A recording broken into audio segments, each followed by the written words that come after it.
Aga tookord ma oleksin pidanud. Ma olin lausa kohustatud taipama, et see lugu on ebaharilik. Aga ma ei taibanud.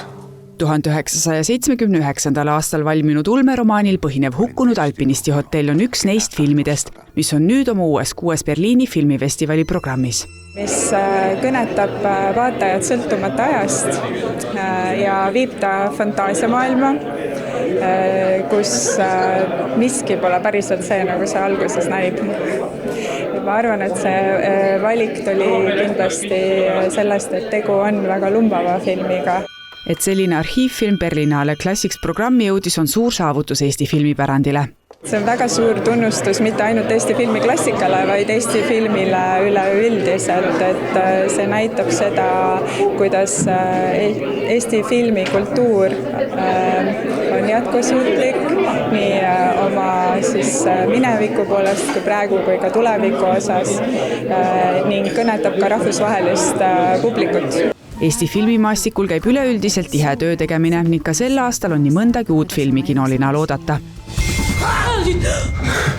Kes see oli? Mis mul lahti on?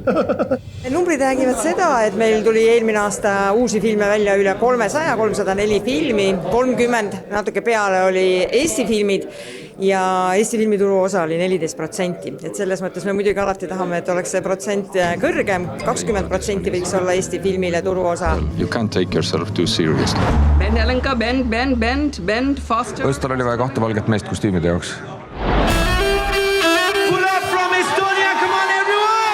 Eesti on ju tegelikult täis häid lugude jutustajaid ja filmitegijaid, kuid nagu alati Eestis on probleemiks see, et vahendeid on liiga vähe. Meil on publikut niivõrd vähe, meie rahvaarv on väike ja lühifilmide linastumine kinos on väga keeruline, et seepärast lühi- ja eriti animatsiooni me elame tegelikult riiklikust toest, aga see tugi on jäänud suures piires samaks väga pikkadeks aastateks ja see teeb nagu keerulisemaks, sest maailm meie ümber muutub, kõik hinnad tõusevad ja tahaks ikkagi teha rohkem ja paremini. Ma arvan, et kui meil oleks nagu vahendeid rohkem, siis saaks kindlasti rohkem ja veelgi nähtavamaks need filmid teha, isegi need filmid, mis on tehtud, juba saaks nagu paremini turundada neid laias maailmas, et praegu meil väga palju vahendeid selleks ei ole ja kindlasti minu soov on see, et üldse filmi tootmises oleks rohkem raha ja rohkem filmitegijad saaksid üldse filme teha.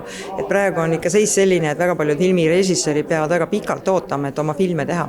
Vaatamata vähestele vahenditele tehakse meie omaenda väikeses Eestis siiski suuri asju, nagu näiteks nukufilm Öömõtted, mis toob kinolinale tõestuse sellest, et mõtetes on võimalik lennata piiramatult kaugele, kas või kohtadesse, kuhu me iial ei oleks aimanud sattuda.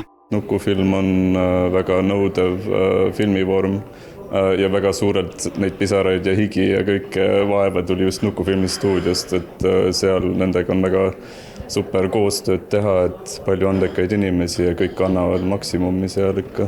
Maksimumi andmisest oli kasu, sest see Nukufilm jõuab juba veebruaris Berliinis toimuva filmifestivali kinolinale. Jõuda animatsiooni lühifilmiga Berlinalele, see on ikka väga suur saavutus tegelikult, sest viimane Eesti film, mis Berlinalel oli, ma arvan, lastefilmidest see oli Lotte ja sinna on ikka väga pikki aastaid tagasi juba. Ja nüüd lühifilmiga sinna saada, see on ikka väga suur rõõm. Vaatame, mis Berliinis saab. See on juba avanud ka uksi teistele festivalide ja väga palju tuleb kutseid. Muidu me peame ise nagu esitama festivalile filmi, aga nüüd tuleb lausa uksest ja aknast kutseid festivalidele, et see on väga tore.